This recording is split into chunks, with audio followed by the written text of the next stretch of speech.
पूज्यपाद गोस्वामी तुलसीदास जी महाराज की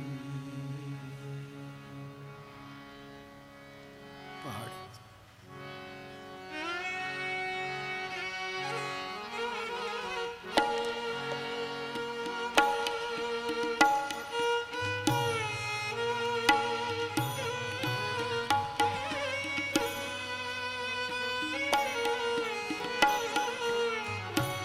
मंदिर मंदिर प्रति कर सोधा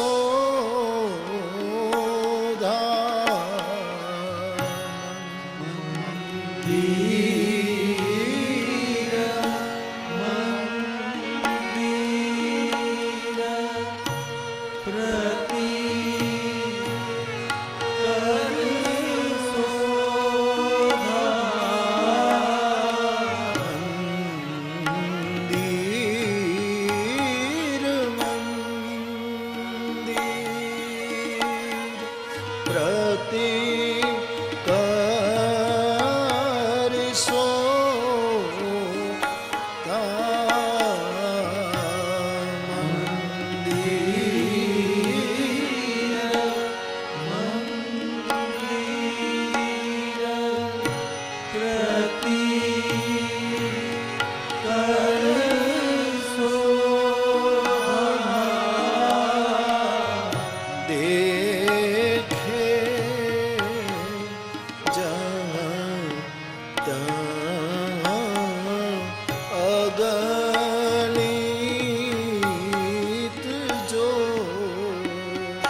देखा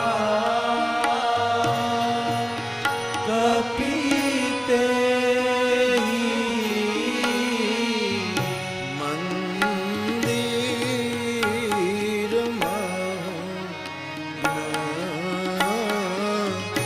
दीख बैदे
बाप फिर एक बार अमेरिका की इस भूमि पर राम कथा के नाते हम मिल रहे हैं, तब कथा के आरंभ में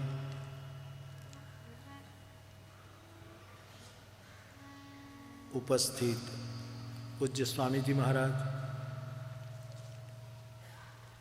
समाज के भिन्न भिन्न क्षेत्र के आदरणीय महानुभाव, आप सभी मेरे भाई बहन, और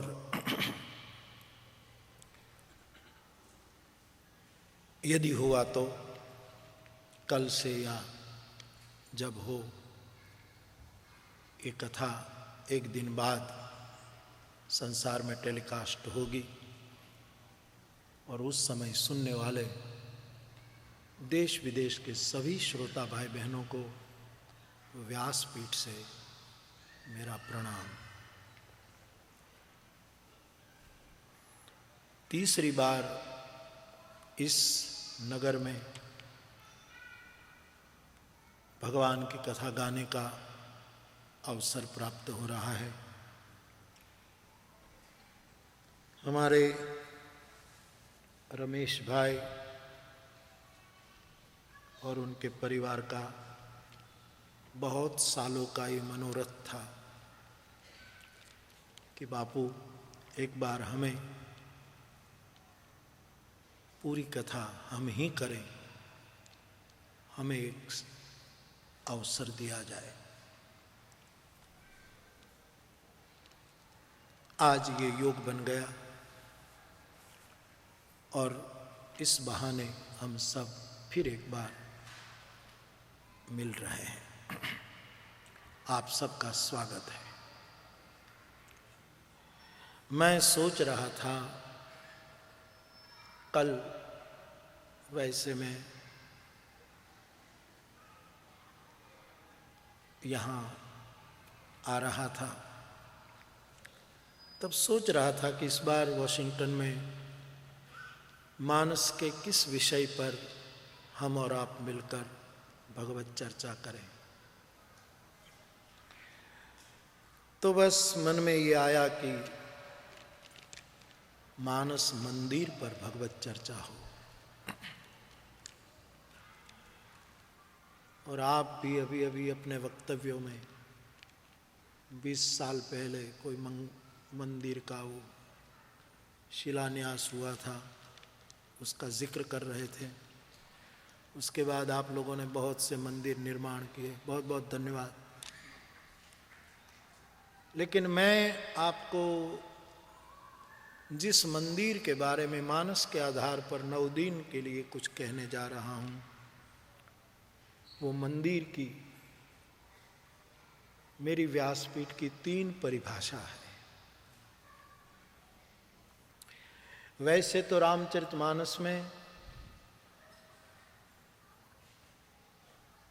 गुजराती में कहूँ तो भूल चूक लेवी देवी, पण एक अरण्य कांड को छोड़कर सभी कांडों में मंदिर का संकेत है। मैं कल तक पक्का करके आपको पूरा अंक दे सकूंगा कि बालकांड में कितनी बार मंदिर शब्द आया, अयोध्या कांड में कितनी बार मंदिर शब्द आया। करीब करीब जहाँ तक मेरा ख्याल है अरण्य कांड में मंदिर शब्द का उपयोग नहीं हुआ है। किष्किंधा कांड में भी मंदिर शब्द का प्रयोग हुआ है। सुंदर कांड की तो पंक्तियाँ ही ले ली गई है, वहाँ तो मंदिर शब्द का प्रयोग है ही। लंका कांड में भी है, उत्तर कांड में भी है। वैसे मानस के 6 कांड में मंदिर शब्द का उपयोग हुआ है, एक अरण्य कांड को छोड़कर। शायद तुलसी जी को लगा होगा कि जंगल में मंदिर की क्या जरूरत है, वहां तो वृक्ष ही स्वयं मंदिर है। बहती नदियां प्रेरणादाता है, विशुद्ध हवाएं अपने आप को लहराती हैं। शायद इसलिए अरण्य कांड में कोई मंदिर का उल्लेख न हुआ हो। तो मैं सोच रहा था, ये विषय तो मेरे मन में बहुत समय से घूम रहा था कि एक बार मानस मंदिर पर बोलना है। शायद कभी मैंने कहा भी हो कि कहीं योग होगा तो इस सब्जेक्ट पर हम और आप मिलकर भगवत चर्चा करेंगे। तो स्थूल मंदिर की तो महिमा है ही। आप सबने मिलकर के ये मंगल मंदिर, पहली बार जो कथा हुई थी मंगल मंदिर के, उसी में शायद उसका नाम मंगल मंदिर था है। तो जहाँ मंदिर न हो वहाँ मंदिर हो, और उस स्थान में भारतीय दर्शनों की चर्चा हो, अध्यात्म की चर्चा हो, लोगों को प्रेरणा मिले, ऐसा स्थान हो, ये बिल्कुल स्वागत योग्य है। लेकिन मंदिरों की अधिकता भी कितनी व्यवहारु है, वो भी चिंतन करने का विषय है। जहां न हो वहां जरूर हो। तो आप लोगों ने बड़ा शुभ काम किया कि मंदिरों का सर्जन किया, बहुत बहुत धन्यवाद। लेकिन मुझे जो मंदिर की बातें कहनी है वो कोई स्थूल मंदिर की बात नहीं। स्थूल मंदिर तो महिमावंत है ही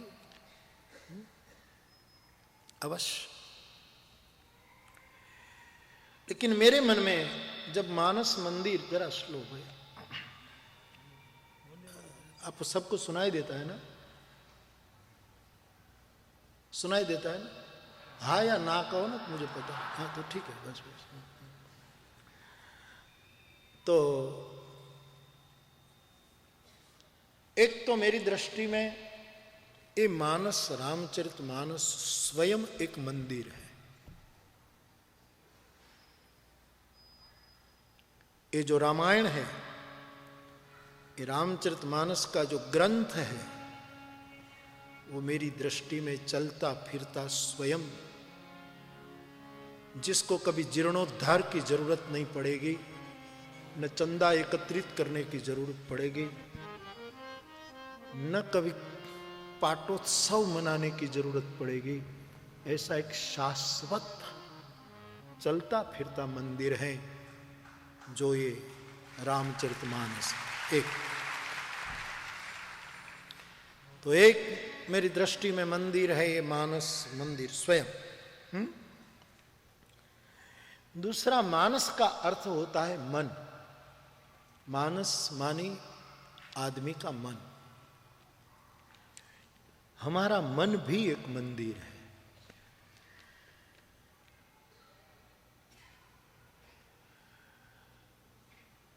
उसको भी हमें देखना है 9 दिनों में।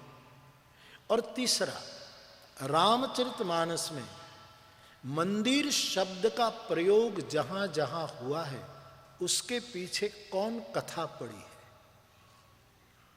क्यों तुलसी ने वहां मंदिर शब्द का प्रयोग किया है, और उसके साथ जुड़ी हुई कथाएं भी मुझे आपको मानस के आधार पर सुनानी है। स्थूल मंदिर तो है ही, वो तो अपने आप में। हिंदुस्तान में देखो, बद्रीनाथ, रामेश्वरम, जगन्नाथ, अपना द्वारिकाधीश, और हर मंदिर अपने आप में महिमावंत है। लेकिन अब हम थोड़ा स्थूल से सूक्ष्म की ओर गति करें, ये आवश्यक है। नगरों में, गांवों में, हर जगह मंदिर की महिमा है, प्रणम्य है, लेकिन ये बिल्कुल स्थूल है, चलता फिरता नहीं है। और कभी कभी उसकी स्थूलता आदमी के मन को भी इतना जड़ और स्थूल बना देती है कि आदमी पीटी पिटाई परंपरा से बाहर नहीं निकल सकता। तो ये मंदिर की महिमा है, लेकिन इससे सूक्ष्म मंदिर है रामचरितमानस, जो चलता फिरता है।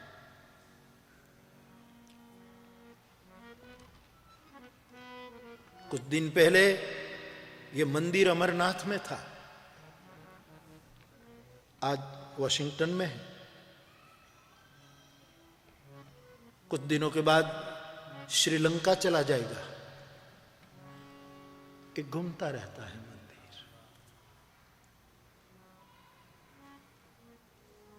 सूक्ष्म है, चलता फिरता है, जड़ नहीं है। उसको जड़ का मतलब कोई गलत न करे, माने एक जगह स्थिर है ये मंदिर, अपनी महिमा है, उसको मैं नमन करूं। लेकिन ये मंदिर चलता फिरता मंदिर है। उससे भी आगे मानवी का मन का मंदिर, वो तो और घूमता फिरता रहता है।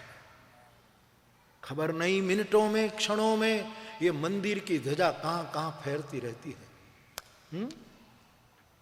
इसलिए मेरे देश के वेद का ऋषि सतत चिंतन करके एक ही बात कहता है तन्मय मनः शिव संकल्पमस्तु।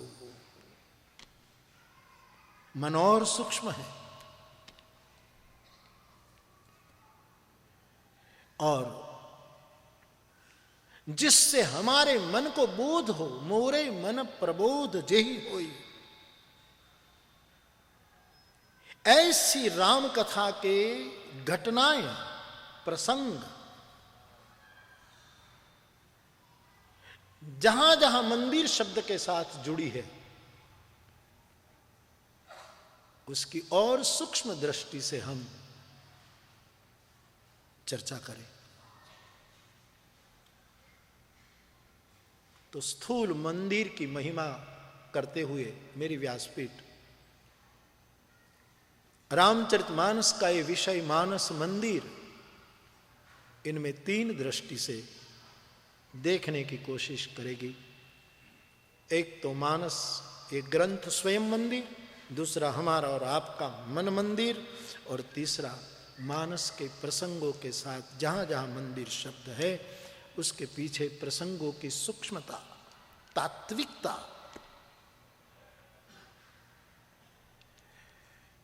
लोग मुझे कहते हैं कि बापू शायद यहां भी मैंने मंगल मंदिर की कथा कही होगी 20 साल पहले जब हुई,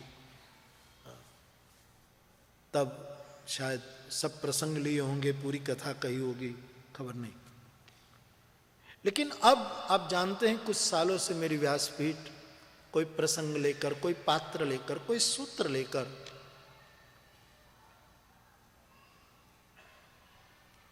कुछ सूक्ष्म चर्चा कर रही है मेरे स्वांत सुख के लिए, और हम थोड़े स्थूल से ऊपर उठें इसीलिए। जरूर मैं प्रसंगों का प्रयास करूंगा, लेकिन आपको और गंभीरता से, बड़ी एकाग्रता से कथा सुननी होगी और थोड़ी प्रतीक्षा करनी होगी समझने के लिए। कथा में कुछ भी बात आए ना तो उसकी परीक्षा मत करना, थोड़ी प्रतीक्षा करना, कुछ समय के बाद उसके रहस्य खुलेंगे। हम क्या करते हैं, परीक्षा, किसी भी व्यक्ति की परीक्षा मत करो, प्रतीक्षा करो, अपने आप वो व्यक्ति खुल जाएगा। हमारी बौद्धिकता एक प्रकार की आदती हो चुकी है कि परीक्षा करो, प्रतीक्षा करो। और भक्ति मार्ग में, अध्यात्म में प्रतीक्षा की बड़ी महिमा है। भगवत गीता कितनी प्रतीक्षा करवा रही है, देखिए, बहुनाम जन्मनाम अन्ते, कहते हैं अनेक जन्मों के बाद कभी कोई ज्ञान को उपलब्ध होता है। कितनी लंबी प्रतीक्षा है, फिर भी गीताकार हारा नहीं, एक लंबी प्रतीक्षा की ओर हमें लिए चलता है कि चिंता मत करो, बहुत जन्मों के बाद किसी को ज्ञान की प्राप्ति होती है। इतनी लंबी प्रतीक्षा मानस लो तो जन्म जन्म मुनि जतन करा अंत राम कही आवत नाहि। एक रोटी भोजन पकाने का एक निश्चित समय होता है, प्रतीक्षा करनी पड़ती है कि 3 बार कुकर की सीटी बजे। भजन पकने के लिए भी एक प्रतीक्षा का समय हुआ करता है। आवश्यक है वेट करना।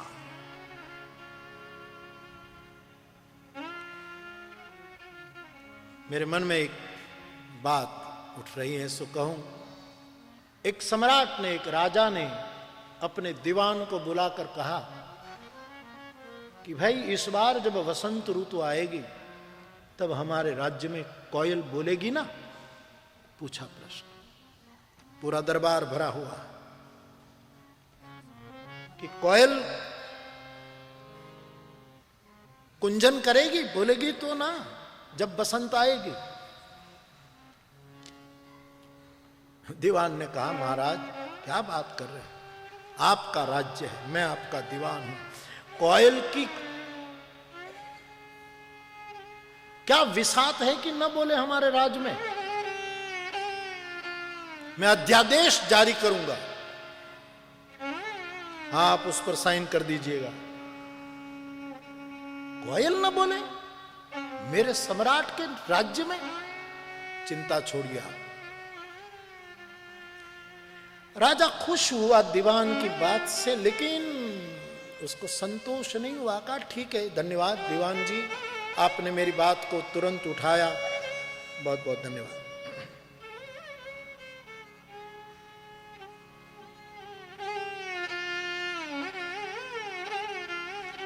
लेकिन संतोष नहीं हुआ तो दीवान राजा ने पंडितों को बुलाया, सब शास्त्रियों को, पंडितों को, पढ़े लिखे लोगों को बुलाया कि जरा बताइए पूज्य चरण, इस बार जब बसंत ऋतु आएगी तो मेरे राज्य में कोयल बोलेगी तो बोलेगी ना?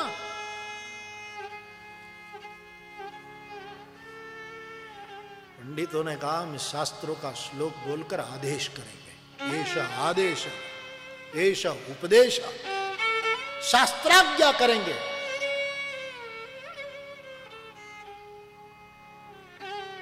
क्या मजाल की कोयल न बोले?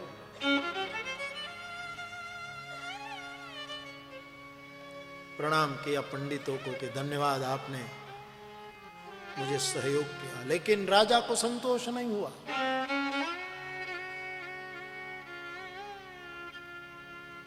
नागरिकों को बुलाए, प्रजाजनों को, इस बार हमारे देश में कोयल बोलेगी ना वसंत ऋतु में?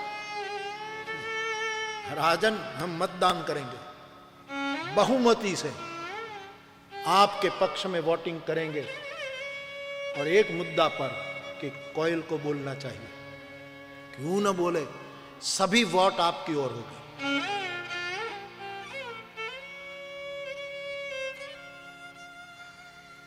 फिर भी राजा को तसल्ली नहीं हुई तो उसने आर्मी के चीफ को बुलाया, सर सेनापति को, फील्ड मार्शल को, कि सर सेनापति जी, इस बार की बसंत ऋतु में हमारे राज्य में कोयल बोलेगी?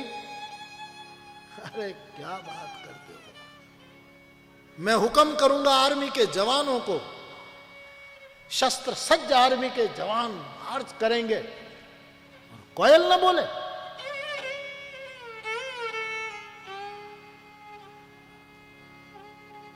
धन्यवाद। निष्णातों को बुलाएं, मर्मज्ञों को बुलाएं, विशेषज्ञों को बुलाया। राजा ने कहा कि इस बार वसंत ऋतु में कोयल बोलेगी? अरे क्यों ना बोले, हम सोने के पिंजरे बनाएंगे, उसमें खान पान रखेंगे, कोयल को बुला करके पिंजरे में बंद करेंगे, फिर कहेंगे कि देखो ऐसा खाना कभी तुम्हें मिला है? बोलो। क्यों न बोले, हम संपन्न हैं, कोयल की हर मांग पूरी करेंगे, और कोयल को बोलना ही चाहिए। ऐसे राजा ने कई लोगों का अभिप्राय लिया, लेकिन राजा को संतोष नहीं हुआ।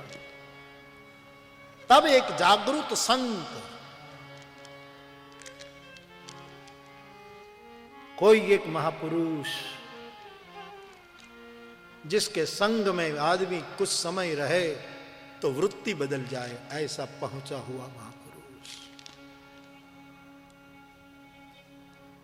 राजा ने प्रणाम करके कहा कि बाबा, मैंने आर्मी को पूछा, दीवान को पूछा, प्रजाजनों को पूछा, विशेषज्ञों को पूछा, पंडितों को पूछा, सबने कहा अपने अपने ढंग से हम काम करेंगे, कोयल बोलेगी। आप कृपा करके कुछ बताइए, मेरे राज्य में कोयल बोलेगी? संत ने कहा, मुझे खबर नहीं, लेकिन मैं इतना ही कहूंगा, मैं वेट करूंगा, मैं प्रतीक्षा करूंगा। रुत आएगी तब कोयल बोलेगी। भक्ति मार्ग में, अध्यात्म में प्रतीक्षा की बड़ी महिमा है। वहां आर्मी काम नहीं कर सकती, वहां विशेषज्ञों का प्रवेश नहीं है, वहां दीवान अध्यादेश जारी करे नहीं चलता। वहां प्रजामत न प्रजया न कर्मणा न धनेन, उपनिषदकार कहता है।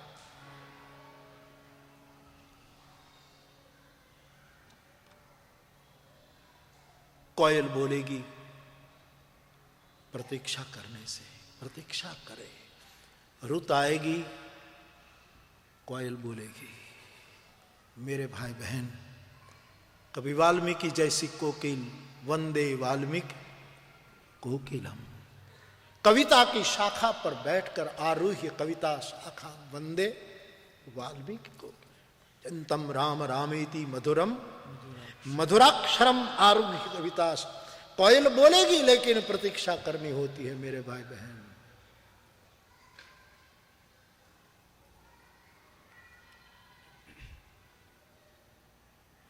ये तो आपने अहोभाव व्यक्त कर दिया डॉक्टर साहब ने।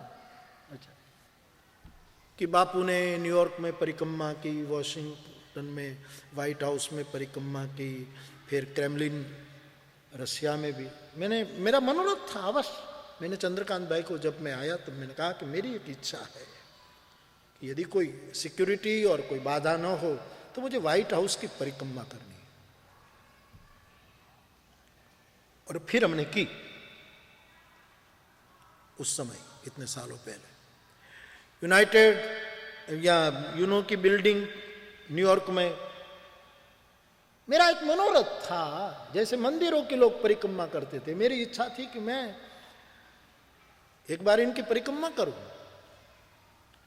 फिर रशिया में गया तो हमने मॉस्को में वहां की परिक्रमा की। ये तो आपका अहोभाव है कि ऐसा हुआ ऐसा हुआ, ये तो लोगों की उदारता है, लेकिन मैं वेट करूंगा।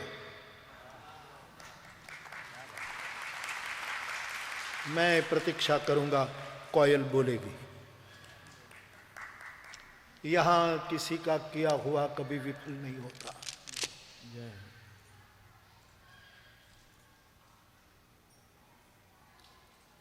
कोयल बोलेगी, आर्मी से नहीं बोलेगी, राजनीति और दीवान के अध्यादेशों से नहीं बोलेगी, साधन संपन्न लोगों के अभिप्रायों से कोयल नहीं बोलेगी।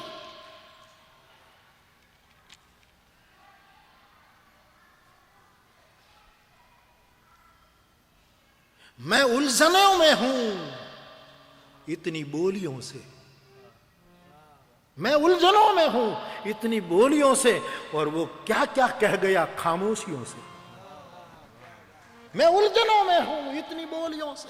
कोई अपना राग आलाप रहा है, कोई अपना राग आलाप रहा है, कोई ये बोल रहा है, और हम उलझन में हैं, मुश्किल में। इतने लोग बोले जा रहे हैं, लेकिन एक फकीर वो क्या क्या कह गया अपनी खामोशियों से। काम तो मौन करता है, काम प्रतीक्षा करता है। कोयल बोलेंगे, क्योंकि कोयल को बुलाने के लिए हमारा कोई हेतु नहीं है। रुत आए और कोयल न बोले तो वो कोयल नहीं, वो कोई कपटी हो सकती है, वो ढोंगी और दम्भी हो सकती है।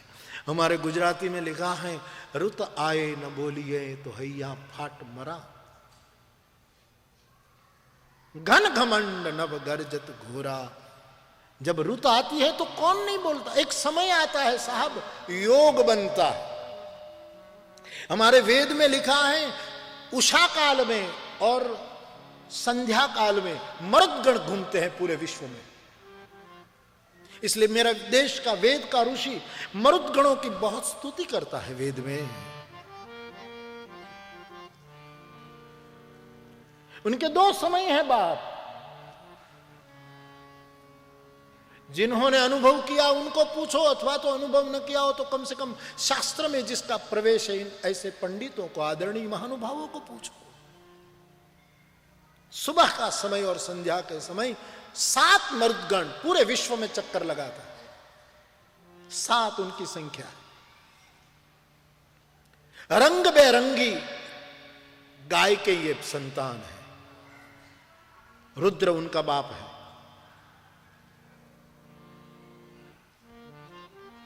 ज्ञान, शांति, बल, संपन्नता, प्रसन्नता बांटने के लिए रुद्रगण, मरुदगण घूमते रहते हैं। उसी समय जो कोई उनके साथ ताल मिलाता है,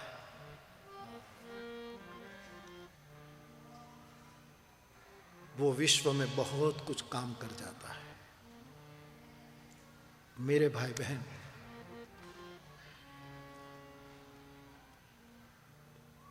ऐसे मरुदगण जिसको मरुत भी कहते हैं, उसमें एक सबसे श्रेष्ठ जिसको हम मारुति कहते हैं, मंगल मूर्ति मारुत नंदन। कोयल बोलेगी। ये वाक्य मैन ऑफ द मैच है इस कथा का। कोयल बोलेगी, बोलेगी कोयल, दिला कोयल बोलेगी। हम वेट करेंगे, क्यों न बोले। कुहू कुहू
कोकिल कीर चकोरा, चातक कोकिल मानस की कीर चकोरा, चातक कोकिल कीर चकोरा, चातक कोकिल कीर चकोरा,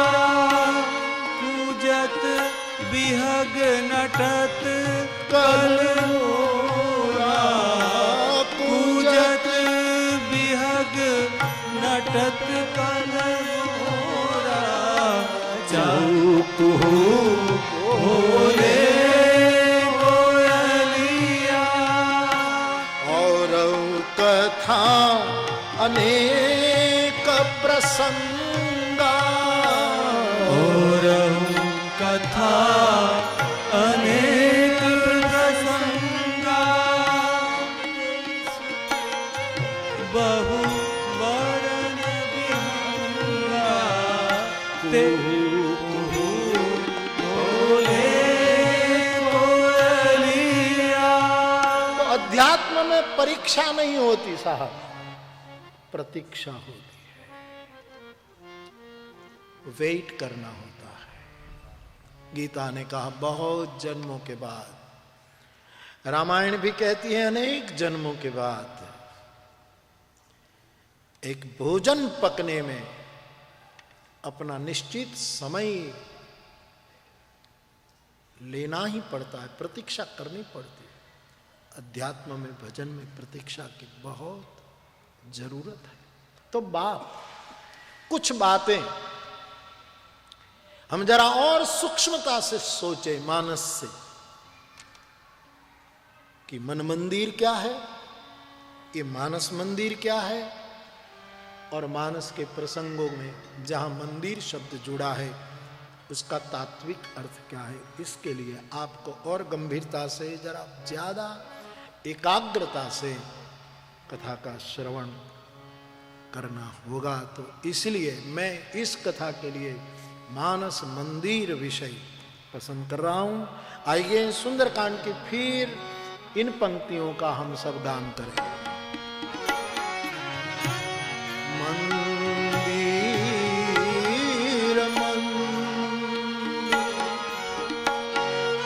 प्रति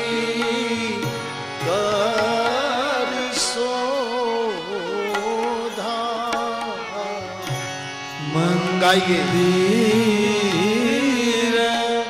मंदिर प्रति करी शोभा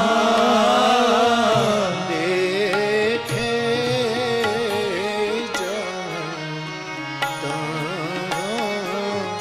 अगणित जो देखे जहाँ तहाँ अगणित जो था गए दसानन मंदिर मांगी गए दसानन मंदिर माही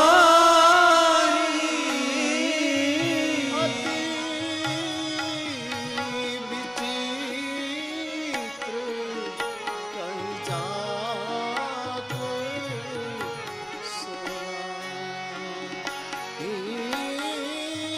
अति विचित्र कही जात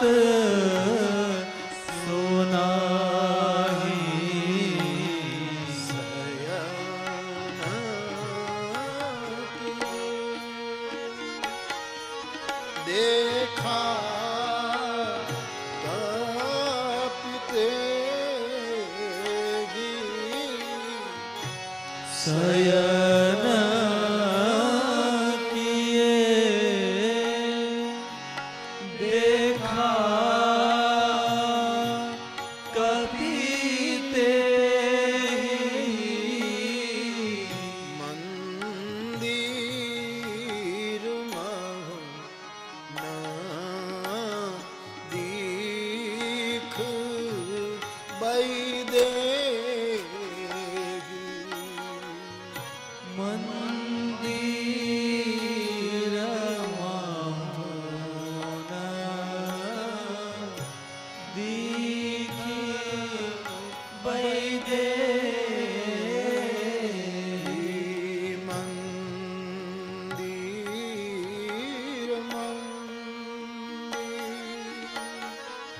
प्रतीक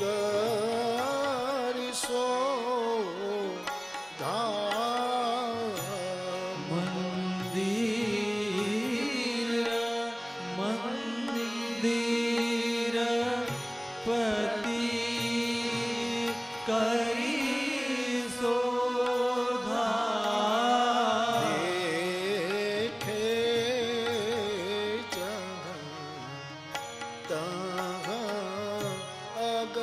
अगणित जोधा देखे जहाँ तहाँ अगणित जोधा। बहुत भाई बहन रामचरितमानस का पाठ करीब करीब करते हैं। सुंदरकांड का पाठ तो बहुत लोग करते हैं। आप जानते हैं कि सुंदरकांड अंतर्गत ये पंक्तियां हैं। श्री हनुमान जी महाराज लंकिनी की शुभकामना लेकर लंका में प्रवेश करते हैं रात्रि के समय में, और लंका के प्रत्येक मंदिर में वो जानकी की खोज के लिए प्रवेश करते। लंका का हर मकान, हर भवन, गोस्वामी जी कहते हैं मंदिर है। और हनुमान जी सोचते हैं कि जहां मंदिर है वहां तो जानकी होगी ही, क्योंकि जानकी मानी शंकराचार्य भगवान कहते हैं सीता शांति समानिता। सीता मानी शांति, जहां मंदिर हो वहां तो शांति होनी ही चाहिए। मंदिर ही यदि तकरार पैदा करे, मंदिर ही यदि विग्रह पैदा करे, तो मंदिर का हेतु ही नहीं बचेगा। हनुमान जी इसी दृष्टि से प्रवेश करते हैं। रामचरितमानस में लोग कहते हैं कि हनुमान जी ये अनजान नगरी लंका में रात्रि में क्यों प्रवेश करते हैं? क्यों? अब किसी नगरी में हम पहली बार जाएं तो सोचेंगे कि भाई फ्लाइट दिन में उतरे तो अच्छा, रात को 2 बजे फ्लाइट उतरे અને પછી આ લોકો આટલું આટલું આપણને પૂછપરછ કરે। मैं तो आपके लिए आता हूं, बाकी ये पूछपरछ हमको रास नहीं आती। हमने कौन गुनाह किया? हम इंसान हैं, हम तुम्हारा कुछ लेने नहीं आए, देने आए। लेकिन ये करो, हाथ आम करो, आम करो, आम करो, आम, क्या तूने उठा रखा? लेकिन आपकी मोहब्बत के लिए आता हूं, वरना रास नहीं आता। इतनी जांच क्यों? पोथी काढ़े ये तो सारू के एनु एनी बुद्धि सुधरे।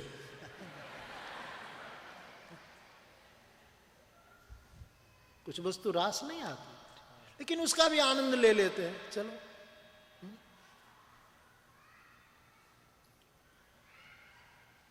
भाग केवा मारी माला ने कोई अडे नहीं, ये लोग अड़ी जाए। देखिए तो भाग देखो, इस बात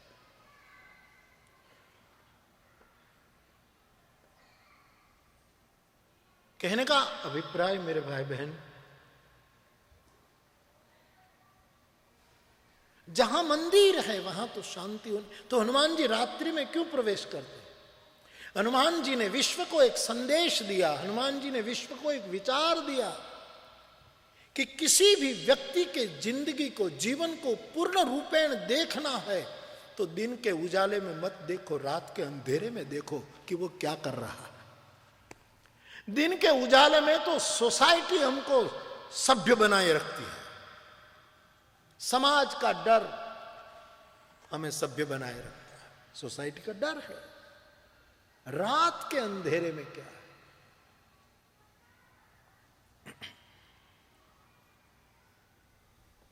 हनुमान जी ने सोचा कि ये सोने की नगरी, ये रावण की लंका जरा रात्रि में देखूं कि उनका जीवन कैसे। और नगर निश्चर लोगों का है, सूर्यवंशी का नहीं, निश्चर वंशियों का नगर है। उनका जीवन ही रात में शुरू होता है। किसी भी व्यक्ति के नखशिख देखना हो तो रात्रि में ही देखना पड़ता है। और हनुमान जी सूक्ष्म रूप लेकर प्रवेश कर। विनोबा जी ने एक बार कहा था कि हम छोटे बन जाएं और किसी के जीवन में प्रवेश करें तो उस व्यक्ति का पता चल जाएगा, लेकिन हम उनसे बड़े होकर जाएंगे तो उसका पता कभी नहीं लगेगा। इसलिए सूक्ष्म रूप धरि सियहि दिखावा विकट रूप धरि। आदमी छोटा होना तैयार, छोटा होने के लिए तैयार नहीं। किसी को जानना है तो छोटा होना पड़ेगा। तो लंका में भी कहीं विभीषण मिल सकता है। तो रात्रि के अंधेरे में हनुमान जी मंदिर मंदिर प्रति करी शोधा, हर मंदिर में जानकी की खोज। जानकी यानी भक्ति, जानकी यानी सीता। मंदिर में यदि शांति न हो, मंदिर में यदि भक्ति न हो तो मंदिर कौन काम के? तुलसी तो लिखते हैं हनुमान जी गए मंदिर में तो देखा सीता तो मिली नहीं, बड़े बड़े योद्धा सोए हैं। मंदिर सोने की जगह है कि जागने की जगह? बड़ी सैद्धांतिक चर्चा हो सकती है उसकी कि मंदिर है किस लिए, सोने के लिए कि जाग। तुलसी कहते हैं शयन किए देखा कपिते ही, रावण भी सोया है, मंदिर में सोना। मंदिर तो जागृति के केंद्र है, लेकिन मंदिर ट्रस्टियों को सुला देते हैं, मंदिर कभी कभी पुजारियों को सुला देते हैं, मंदिर कभी कभी दाताओं को सुला देते हैं। तो मंदिर का जो कितना पवित्र शब्द है मंदिर साहब, मैं वहां तक मानता हूं मंदिर शब्द के बारे में कि मंदिर शब्द हम चित्त में लेने तो भी प्रसन्नता आ जाती, इतना पवित्र शब्द है। लेकिन हनुमान जी ने तो त्रेता युग में देखा, लेकिन आज भी नहीं दिखाई देता कि सब मंदिर में योद्धा सोए हैं, बड़े बड़े योद्धा सोए हैं। जहां बुद्धा सोना चाहिए, जहां बुद्धा होना चाहिए, प्रबुद्धता होनी चाहिए, जागृति होनी चाहिए, अवेयरनेस होना चाहिए, वहां सब तमस में गिरे हैं। भक्ति कहीं दिखाई नहीं देती। मंदिर महन देख बई देही, तुलसी कहते हनुमान जी सोच रहे कि मेरी मां जानकी तो कहीं नहीं दिखाई देती है मंदिर, और न शांति न भक्ति, कमाल है। तो तुलसी जी ने बहुत अद्भुत रूप में मंदिर शब्द का चिंतन किया है, बहुत सोचा गोस्वामी जी ने।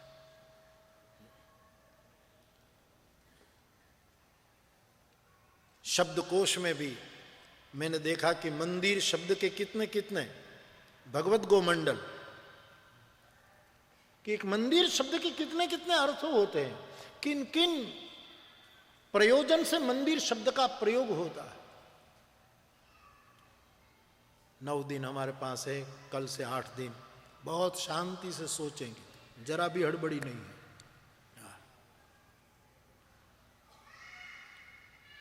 और भगवान करें, एक कथा के लिए इतना खर्चा होता है, इतने लोग अपने काम धंधे छोड़ करके वैकेशन कथा के लिए लगा देते हैं, कितनी मानव शक्ति काम में लगती। मेरी इच्छा है कि 9 दिन में उसका कुछ परिणाम आए। मेरा काम बोलना है, बोलता जाऊंगा अवश्य, लेकिन कुछ हम सुनना इसीलिए है कि 9 दिन में हम खाली हो जाएं, भर जाए इसीलिए नहीं, खाली होने के लिए सुनना। मैं बोल रहा हूं, हम सब खाली हो जाए इसलिए, प्रसन्नता से भर जाए। एक बात और, हमारे देश में भूकंप आता रहता है, क्योंकि हिंदुस्तान सब कुछ सह लेता है। अभी बारिश अच्छी हुई, नुकसान भी थोड़ा बहुत होता है, लेकिन बारिश अच्छी हुई। तो एक आदमी भूकंप आया तो अपनी ओसरी में परसाल में बैठा था, और भूकंप चला गया, 2 महीना हो गया, सब बात खत्म हो गई, सब ठरी ठाम हो गया। तो कोई आदमी जाकर पूछता है कि भाई साहब कमरे में बैठो ना, बाहर क्यों बैठे हो, भूकंप तो 2 महीना हो गए। कि राहत की सामग्री इतनी कमरे में है कि बैठने की जगह नहीं है। इतनी चीज सहाय की आई, कभी कभी हम सहाय के रूप में अपने आप को इतना भर देते हैं कि हम मन मंदिर में बैठ नहीं पाते, कहीं परसाड़ में बैठना पड़ता है। साहब कथा इसलिए है हम खाली हो जाए, खाली हो जाए इसलिए कथा। इसलिए बहुत सूक्ष्म दृष्टि से तिनके मन मंदिर बसहु सिय रघुनंदन दो। गोस्वामी जी मन को मंदिर कहकर कितना बड़ा स्वागत करते हैं। तो मैं आपसे बहुत अपेक्षा रखूंगा कि आनंद भी करेंगे, कोई गंभीर में नहीं बना दूंगा आपको कि गंभीर हो जाए। और अपने पास ज्ञान बान तो कहीं छेद नहीं, लेयर छे, आनंद करने के लिए आए, मौज करनी है। लेकिन साथ साथ 9 दिन का ये सत्संग कुछ परिणाम लाए। मैं समझता हूं कि कितना खर्चा होता है एक कथा में साहब लोग। हाँ, भारत में तो संख्या ही ज्यादा होती है, तो लेकिन यहाँ भी ये हॉल कर रखना, ये करना, ये करना, ये करना, खबर नहीं क्या क्या करना पड़ता। इसका परिणाम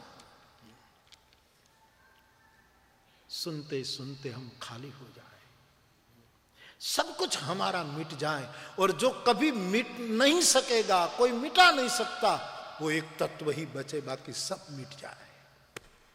सदगुरु क्या करता है? दादू दयाल ने कहा कि सदगुरु का एक ही काम है, रामायण सदगुरु है, सदगुरु ज्ञान विराग जोग के।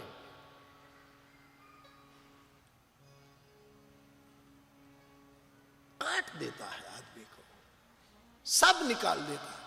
आखिरी तत्व बचता है जिसको काटा नहीं जा सकता, तब तक वो काटेगा काटेगा काटेगा काटेगा काटेगा। सदगुरु जैसा सर्जन कोई नहीं इस विश्व में, सबसे बड़ा सर्जन। वो जो ऑपरेशन करता है, ऐसा ऑपरेशन विश्व में कोई नहीं कर सकता। बेहोश भी करेगा।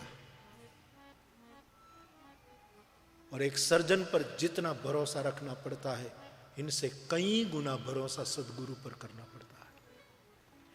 कभी हमने सर्जन को कहा कि आप उनको बेहोश कर रहे हैं, फिर हम खड़े होंगे? भरोसा। हड्डी का ऑपरेशन, अब हम बेहोश हो जाए और डॉक्टर हड्डी के बदले कुछ काट दे तो, हाँ, लेकिन भरोसा कि नहीं, वो हड्डी काटेगा। जो काटने योग्य है वो काटेगा, और जो शाश्वत है उसको कोई काट नहीं पाता।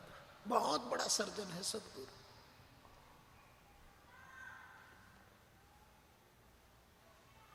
अब गंभीर न हो जाए इसलिए बीच में एक बात, एक डॉक्टर कोर्ट में गया, बहुत बड़ा सर्जन था। किसी ने डॉक्टर को पूछा कि डॉक्टर साहब आप और कोर्ट, अब कोर्ट में क्यों आए? बोले बहुत 3 बड़े बड़े कल ऑपरेशन, मेजर ऑपरेशन करने हैं, इसलिए आगोतरा जामीन लेवाए। वो पहले से जामीन ले लूं, क्योंकि कल क्या हो, 3 बड़े ऑपरेशन में कितने मरे पता नहीं। बाप, सदगुरु सबसे बड़ा सर्जन है। दादू कहते शब्दों के माध्यम से हमको काटते काटते काटते काटते, जो कभी काटा नहीं चाहता वो राम को रख देता है, बाकी हराम सब काट देता है। बहुत बड़ा भरोसा करना पड़ता है। एक डॉक्टर पर इतना भरोसा, कितना गुना भरोसा सदगुरु पर करना पड़ता है। इसलिए रामचरितमानस में पहले प्रकरण में तुलसी जी सदगुरु की वंदना करते हैं।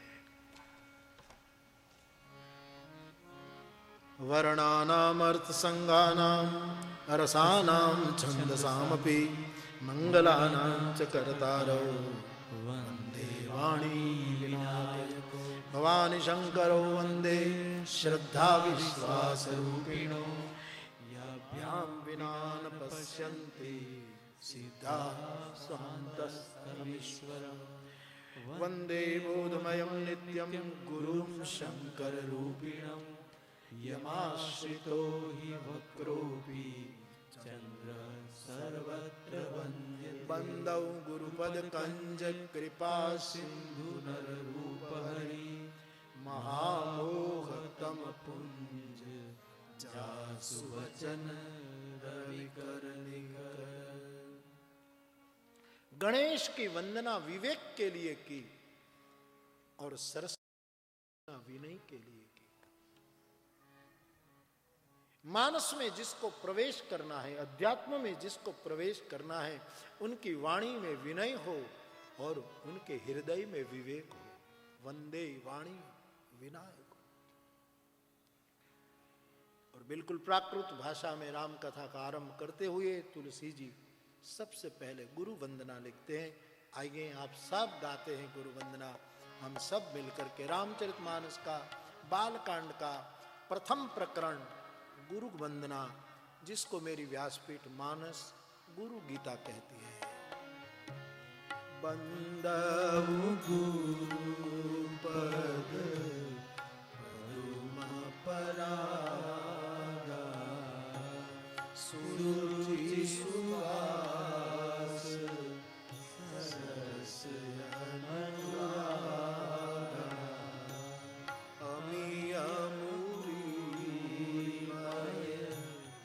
चूर्ण चारु, समन सकल निज परिवार, सुकृत संभूतन विमल विभूति, मंजुल मंगल मोदक प्रसूति, जनमन मंजू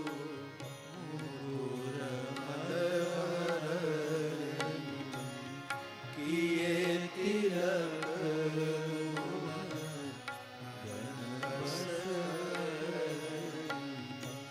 श्री गुरु पद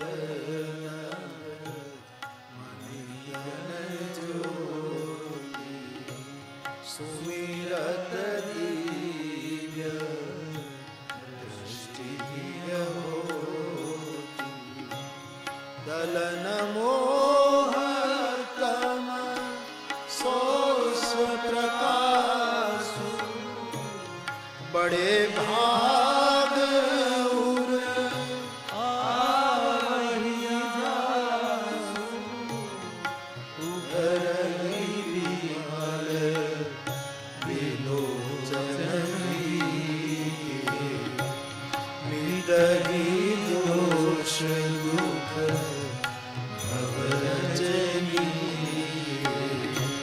सूझहि राम चरित महिमानिक, गुरुत प्रगट जन जोजे निखानि, जथा सुअंजन आदि दृग साधक सिद्ध सुजा, कौतुक देखत शैल भूतल भूरिया,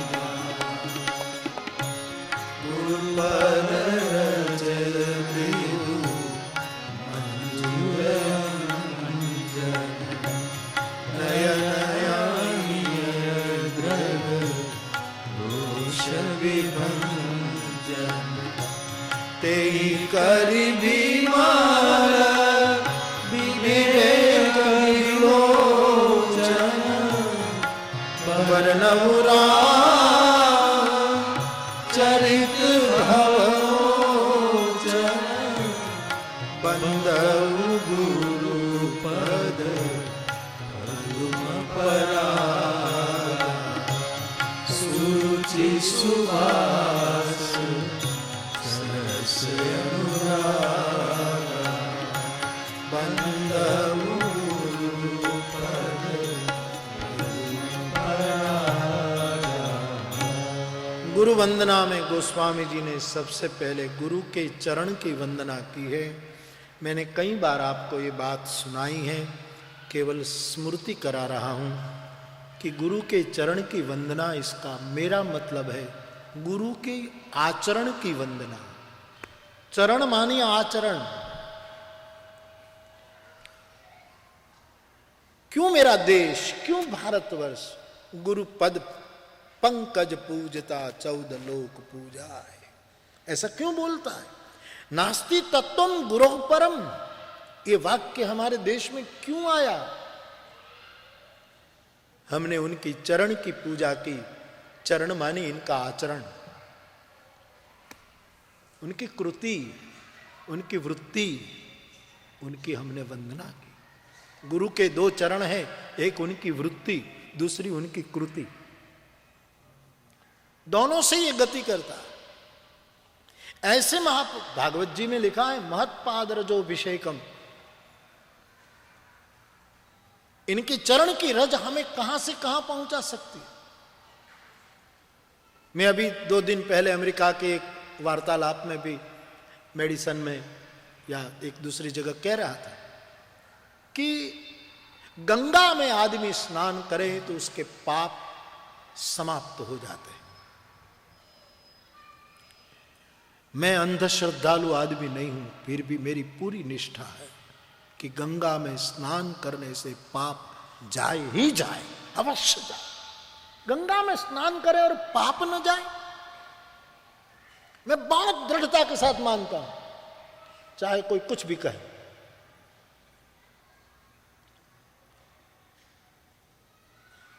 श्री गंगा जी में कोई स्नान करे उनके पाप न जाए, असंभव। लेकिन हम सब जानते हैं कि गंगा में स्नान करने से पाप तो चले जाते हैं, फिर हम पाप करने लगते हैं।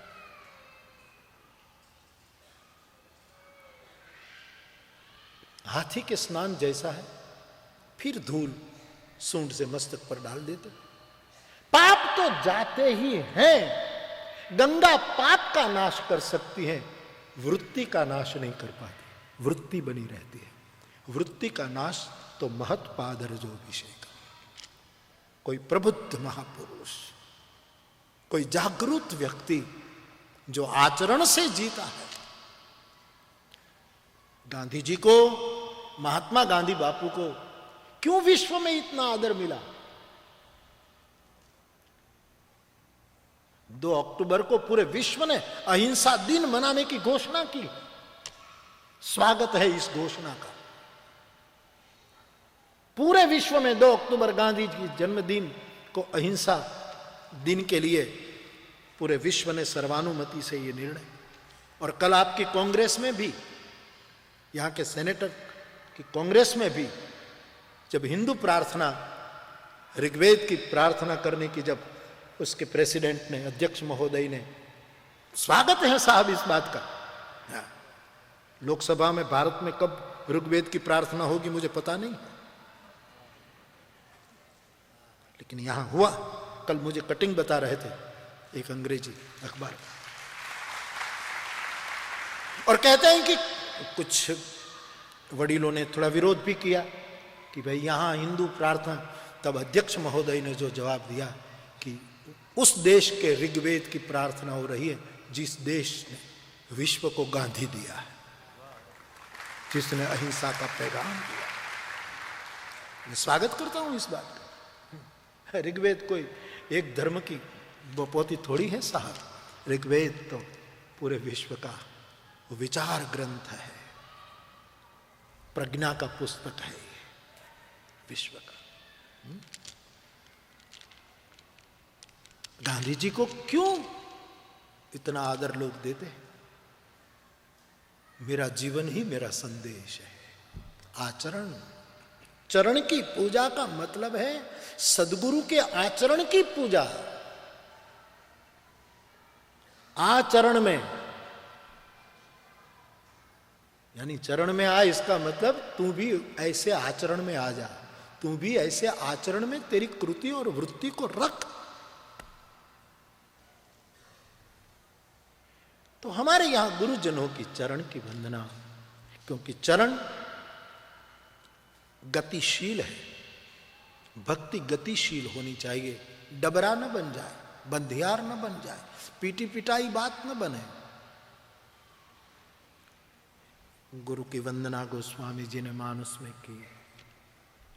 गुरु चरण धूलि से अपनी दृष्टि को पवित्र किया और फिर सबको प्रणाम करने लगे, क्योंकि दृष्टि पवित्र होते ही जगत वंदनीय बन जाता है। जगत वंदनीय है। एक हम सब में बहुत अच्छी वस्तुएं हैं साहब। एक माँ बाप का जीन्स बेटे में उतरता है तो हम परमात्मा हमारा बाप है, उसका जीन्स हम में न उतरा हो, उनकी पवित्रता हम में ना आई हो, उनका शुभ हम में ना आया हो। ये हमारा बाप है। गीता में तो डिम डिम घोष करता, अहम बीज प्रदा पिता। ले, मैं इस विश्व का बीज दाता हूं, विश्व का बाप। तो उनकी पवित्रता हम में ना आए क्या? उनका शुभ तत्व हम में ना आए? लेकिन किसी संत की चरण धूलि से दृष्टि पवित्र हो जाए तो तुरंत ये जगत ईश्वर की तरह वंदनीय हो जाए। Life is Lord. जीसस ने कहा लव इज द गॉड। बापू ने कहा, गांधी बापू ने, ट्रूथ इज गॉड। मुझे कहना है लाइफ इज गॉड। ये जिंदगी परमात्मा है, जी जा रही है, पूरी सृष्टि वंदनीय है। इसलिए मेरा गोस्वामी जी कहते हैं, सीय राममय सब जग जानी सर्वम खलविदम ब्रह्म। यहां लॉर्ड शब्द में ये कविता की भाषा में बोल, बाकी लॉर्ड मानी गॉड। मैंने अभी अमेरिका के ही एक प्रवचन में कहा कि मैं मानता हूं लाइफ इज लॉर्ड, जीवन ही परमात्मा है। लेकिन ये समझ तभी आती है महत्पाद रजोभिषेकम, किसी आचरण वाले प्रबुद्ध व्यक्ति के प्रकाश में जीते जीते पूरा जगत हमको वंदनीय लगने लगता। नरसिंह मेहता कहता है, सकल लोकमा सहुने वंदे, निंदा न करे कहनी रे। ये पूरा जगत प्रणम्य है साहब।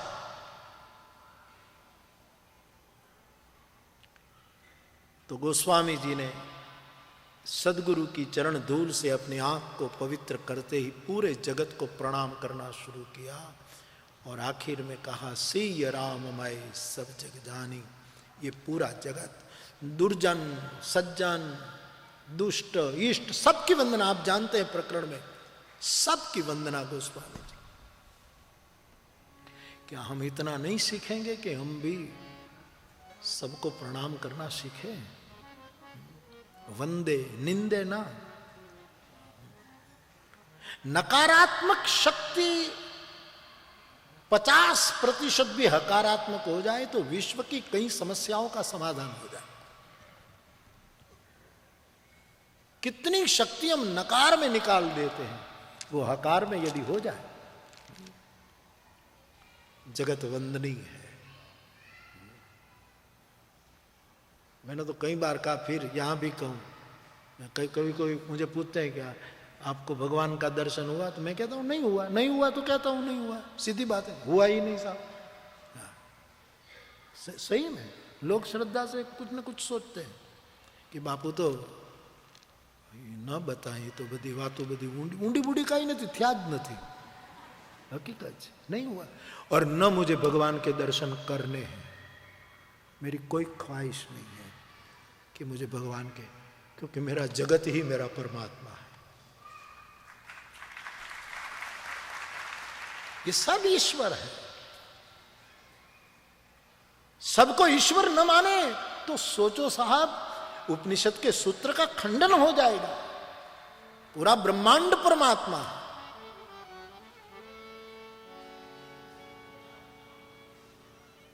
हर चेतना परमात्मा से भरी हुई है। इसलिए गोस्वामी जी कहते हैं,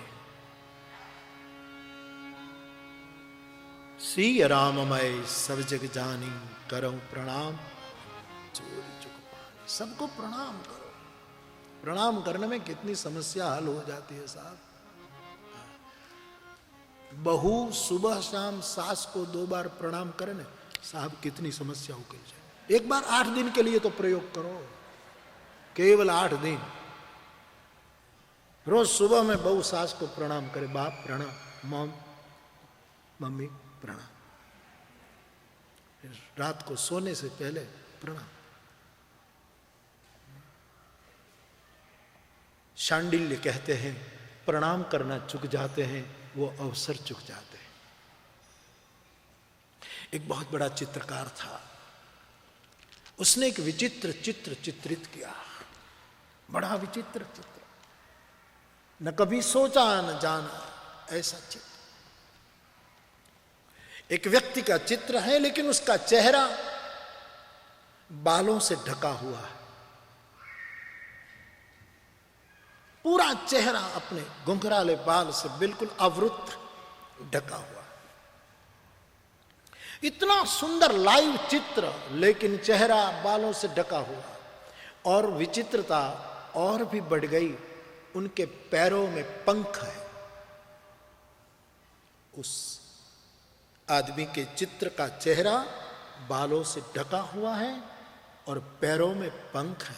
एक पहेली बन गई ये चित्र। दुनिया के लोग चित्र देखते हैं और कोई रहस्य नहीं समझ पाया कि ये चित्र में के पीछे कौन सा मैसेज है। इतना सुडोल सुंदर चित्र, लेकिन चेहरा बिल्कुल ढका हुआ और पैरों में अकारण पंख।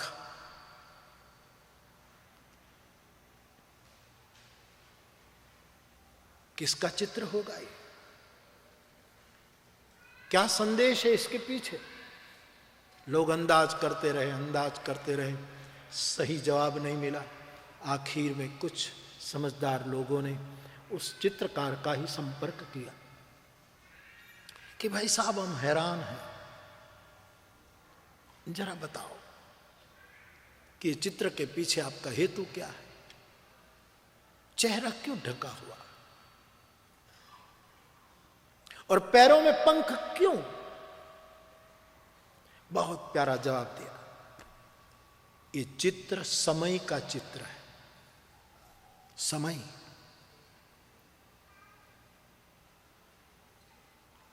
आदमी के जीवन में शुभ समय आता है तब चेहरा ढका हुआ होता है कि पता नहीं रहता कि शुभ समय आया।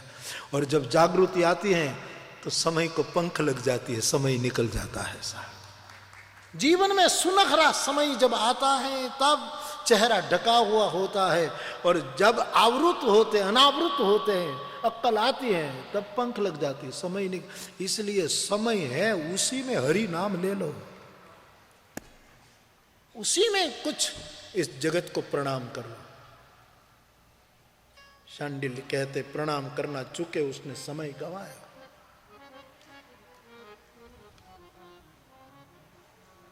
बाप बेटा भाई सबका अभिवादन करना सीख जाए आदमी विनम्रता से, कई समस्या का हल हो जाए। लेकिन बड़ा मुश्किल। हर मां को चाहिए अपनी बेटी को सिखाए कि तेरी सास को प्रणाम कर, पर माऊ चढ़ावे टेलीफोन ऊपर टेलीफोन, बेटो खड़गावी ना करे। इसको कहो बेटी को, तेरी सास को आदर दे, तेरे ससुर को आदर दे, तेरे पति को। हाँ बेटा, दबाઈને नो रेवाय, नहीं तो मारी नाखशे। मारा दीकरा, मारो बबलू, अरे बबला ने तू मारी नाखीश। सोचो जरा, सत्संग से सोचो, आध्यात्मिकता को एक और छोड़ो, जीवन के व्यवहार को तो सीखो। खरीदो वो दुनिया ना लोको, અમારા જીવન વહેંચવા છે। હૃદય રક્તથી જેનું સિંચન કર્યું છે, એ જીવન ચમનના સુમન વહેંચવા છે। सोचो,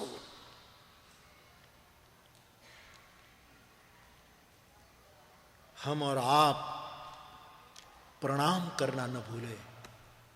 प्रणाम आदमी को धीरे धीरे प्रामाणिक बनाता है, विनम्र बनाता है, बहुत फायदा होता है, लेकिन बड़ा मुश्किल। पूरी दुनिया में जो हो, लेकिन हमारी एक छोटी सी दुनिया परिवार होता है, 2 4 5 जीव रहते हैं, प्राणी। हमारे एक हमारे मारवाड़ी गृहस्थ, उसकी कथा हमने की थी। उसको कोई संतान नहीं था, तो वो सदैव मेरे पास कथा लेने आए। बोले, हम 2 प्राणी की इच्छा है बापू, एक बार कथा दे दो। ये पति पत्नी अपने को प्राणी ही कहते हैं, हम 2 प्राणी हैं, बस प्राणी। हमारे घर में कितने प्राणी होते हैं साहब, एक दूसरे को। रामायण यही सिखाती है। चौपाइयों का गान करो, मैं बहुत राजी हूं, लेकिन वो चौपाइयां जो कुछ कह रही, वो भी हम कुछ करें साहब, कुछ करें।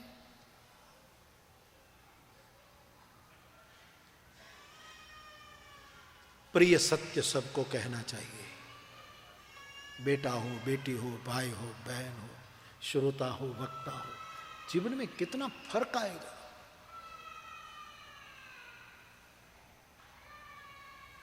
बाप सीय राम मैं सब जग जानी करौ प्रणाम जोरी जुग पामी। पहला कहतो घड़ियाल नो दाखलो હતો।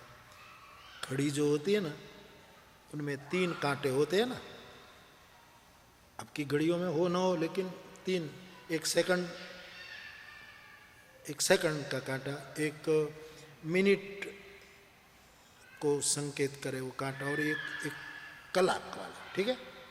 अब वो जो सेकंड वाला कांटा है वो राउंड लेता ही रहता है। एक पूरा राउंड सेकंड वाला ले तो वो मिनट वाला जो है ना, वो एक निशानी से दूसरी अटलता है थोड़ी। और मिनट वाला पूरा राउंड ले तब कलाक वाला कांटा एक अंक से दूसरे अंक तक जाता है। क्या मतलब है? मतलब यह है कि हम सेकंड कांटे की तरह शुभ प्रवृत्ति करें तो कोई संत मिनट के कांटे की तरह थोड़ा आगे आएगा, और फिर संत पूरी प्रवृत्ति करेंगे तब ईश्वर रूपी घंटे वाला कलाक का कांटा आएगा। ऐसे ही हमारा अवसर सुधरेगा। लेकिन हमने क्या किया, संत तो मिनट नो कांटो ज रह्यो, तो भगवान को हमने कह दिया कि तू सेकंड का कांटा हो जा, तू घूमता रहे, और बंदा कलाक का कांटा। भगवान घूमता रहे, साधु घूमता रहे, तब कभी बामुश्किल हम लोग एक अंक से दूसरे अंक की ओर गति करते हैं। पूरा उल्टा स्वरूप बदला है साहब। ये जगत प्रणम्य है, जगत वंदनीय है। यहां किसको पत्थर मारे, कैसर कौन पराया है। यहां किसको पत्थर मारे, कैसर कौन पराया है। शीश महल में हरि का चेहरा अपना लगता है। सब परमात्मा का रूप है। इस केवल वक्तव्य में नहीं, हमें करना पड़ेगा साहब।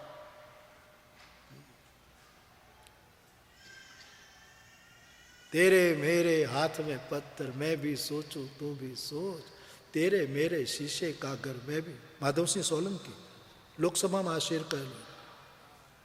हाँ, साहित्यिक आदमी है ना माधव सिंह, बहुत शेर व शायरी, और उसने भारत की लोकसभा में कहला विपक्ष के साथ, तेरे मेरे हाथ में पत्थर, मैं भी सोचूं तू भी सोच, क्योंकि तेरे मेरे शीशे के घर, दोनों का घर कांच का है।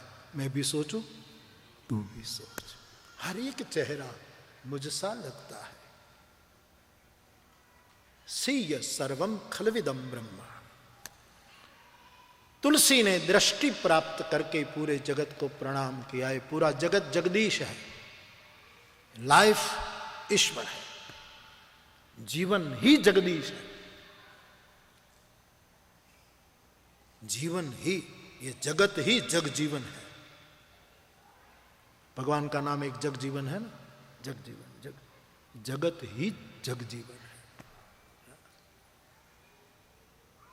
ऐसे प्रणाम करते करते गोस्वामी जी ने फिर हनुमान जी की वंदना की।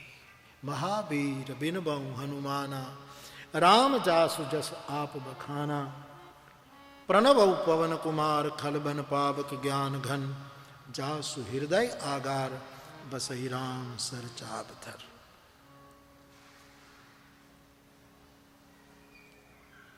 श्री हनुमान जी की वंदना मानस की बहुत आवश्यक वंदना मानी गई है क्रम में। आइए हम सब विनय पत्रिका के पद से हनुमान जी का स्मरण करें। मंगल मूर्ति मारुत नंद,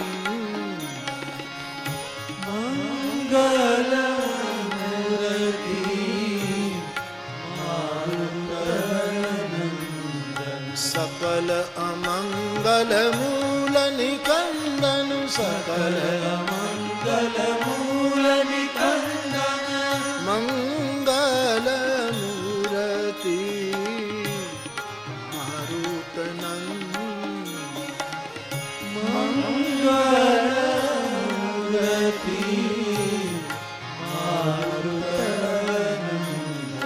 पवन तनय संतन हितकारी, पवन तनय संतन हितकारी, हृदय विराजत अवध बिहारी, हृदय विराजत अवध बिहारी, मंगल मूर्ति मारुत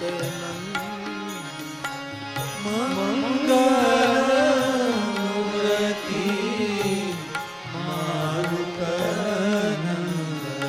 बंदउ राम लखन बैदेही, बंदउ राम लखन बैदेही, ये तुलसी के परम स्नेही, ये तुलसी के परम स्नेही, मंगल मूर्ति मारुत नंदन, मंगल मूर्ति मारुत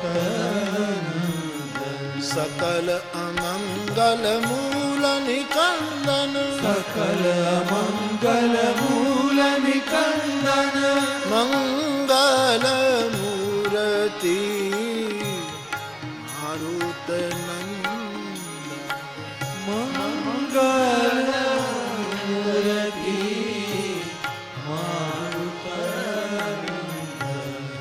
तो श्री हनुमान जी महाराज की वंदना गोस्वामी जी ने मानस में खास रूप में की है। हनुमंत प्राण तत्व है। ज्यादातर तुलसी दर्शन में हनुमान जी का परिचय पवन पुत्र के रूप में ही है। पवन का एक अर्थ शब्दकोश में पावन करने वाला, उसको पवन कहते हैं। पवन बहता है तो रज को उड़ा करके शुद्ध कर देता। पावन करें सो पवन। उनका पुत्र हनुमान वानर नहीं है, वानर के रूप में जरूर है, लेकिन महाराष्ट्रियन एक संत का निवेदन है, वायु रूप नर उनका नाम है वानर। पवित्रतम व्यक्तित्व उनका नाम है वानर। जब अन्य रामायणों में, विविध रामायणों में जब उल्लेख मिलता है कि सुग्रीव जब ऐसा बोल दे कि मुझे जब निकाल दिया तब केवल मेरे शरीर पर एक ही वस्त्र था, इसका मतलब ये कि वानर वस्त्र पहनते थे, एक वायु रूप इंसान थे, एक पवित्रतम व्यक्तित्व थे। तो इससे सिद्ध होता है। कभी प्रसंग मिलता है कि जब उस वानर के घर में गए तो कुछ कपड़े सूख रहे थे, इसका मतलब ये कि ये वस्त्रधारी लोग हैं, ये केवल बंदर नहीं, बहुत सुंदर नर है।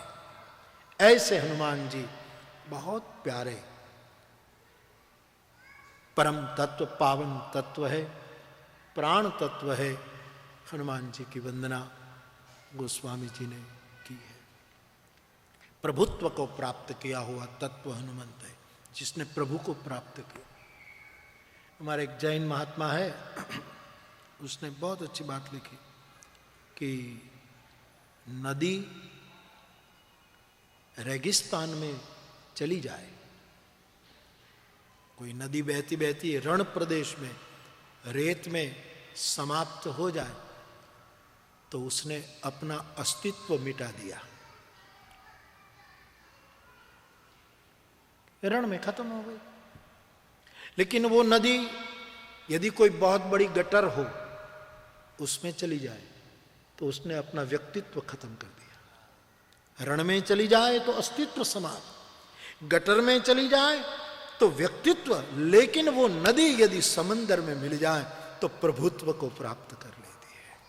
मुझे प्यारा लगा। रत्न विजय, सुंदर से वो नाम मैंने याद नहीं, रत्नागर के विजय, पर बड़ा सुंदर। अभी जो उसकी नई किताब उसने मुझे भेजी, अहो आश्चर्यम ऐसा कुछ नाम है, उसमें ही लिखा कि रेगिस्तान में नदी अस्तित्व गंवा देती है, गटर में गई नदी अपना व्यक्तित्व समा खत्म कर देती है, लेकिन समंदर को जिमि सरिता सागर मह जाए। प्रभुत्व को, हनुमंत तत्व प्रभु को मिलकर प्रभु तत्व प्राप्त कर चुका है। ये वायु रूप नर है। ऐसे श्री हनुमान जी महाराज की वंदना की। हनुमंत आश्रय करना, मैं बार बार कहता रहता हूं, यदि आपके दिल में बात बैठे तो हनुमान जी की वंदना गोस्वामी जी ने की, फिर आगे राम नाम की वंदना आदि आदि प्रकरण आता है। आज हनुमंत वंदना के मुकाम पर ही आज की कथा को हम यहाँ विराम दे रहे हैं। कल से मानस मंदिर की तात्विक चर्चा करते हुए हम आगे बढ़ेंगे, प्रसंगों का भी दिग्दर्शन करेंगे। आज की कथा को यहाँ विराम दूं, इससे पहले कुछ क्षणों के लिए भगवान नाम का आश्रय करे भाव से। राम राम राम सीता राम हरे राम राम, सब गाइए। हरे राम राम राम सीता राम राम, हरे राम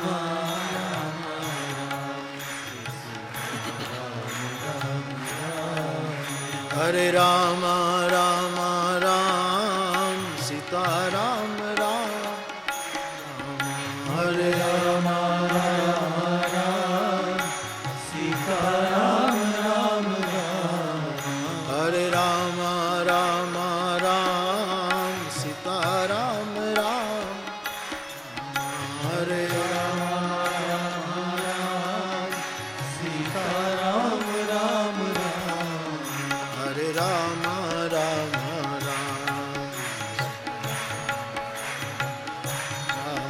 हरे राम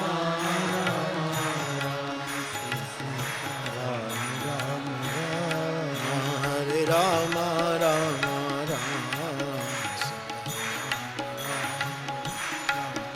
हरे राम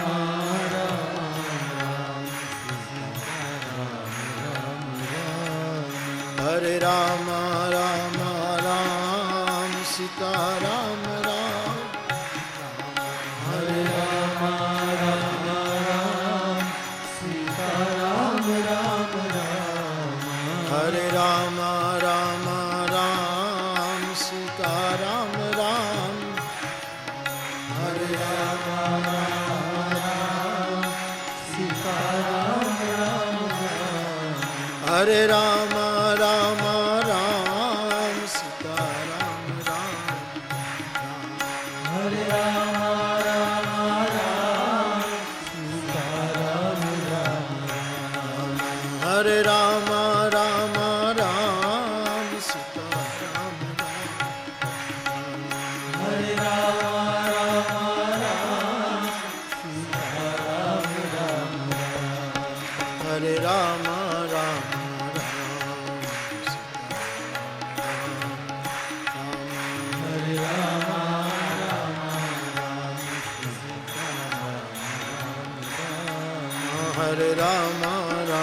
राम सीता राम, हरे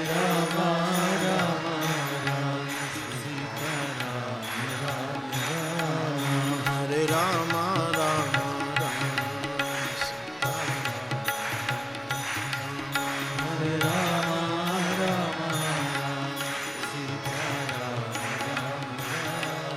हरे राम राम राम सीता राम राम, हरे राम राम राम सीता राम राम, हरे राम राम राम सीता राम राम, हरे राम राम राम सीता राम राम राम, हरे राम राम राम सीता राम राम, हरे राम राम राम सीता राम राम राम, हरे राम राम राम सीता राम राम राम, हरे राम राम राम सीता राम राम राम, हरे राम राम राम सीता राम, हरे राम राम राम सीता राम राम, हरे राम राम राम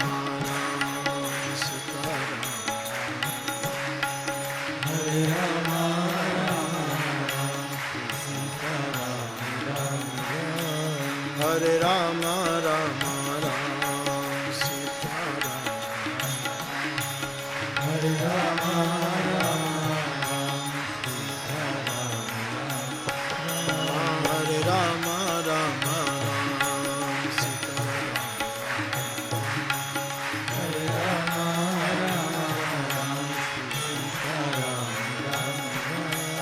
हरे राम राम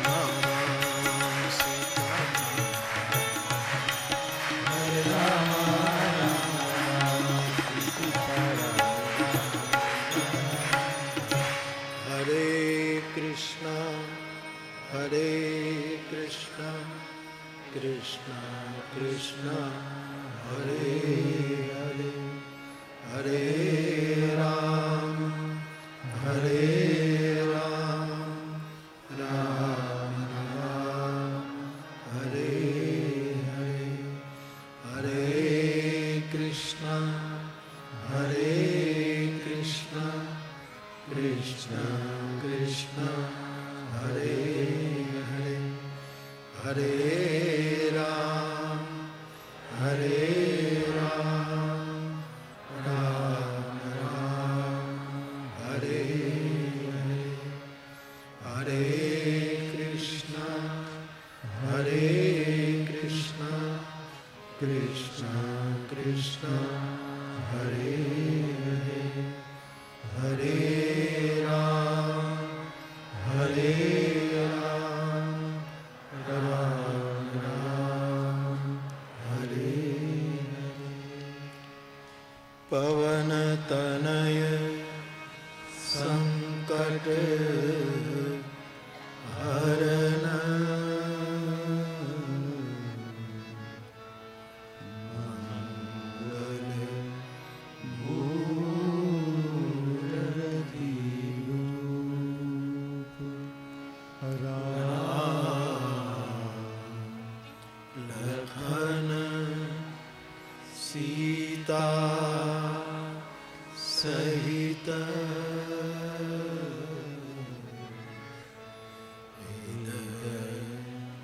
बसहु सुर बोलिए हनुमान जी महाराज की। पहले दिन की राम कथा यहाँ विराम ले रही है। अब कल से सभी दिन कथा सुबह 9:30 बजे शुरू होगी, तो कल सुबह 9:30 बजे फिर आगे भगवत चर्चा करेंगे। भाव से बोलिए रामचंद्र भगवान की जय, श्री बाल कृष्ण भगवान की जय, सद्गुरु भगवान की जय। ओ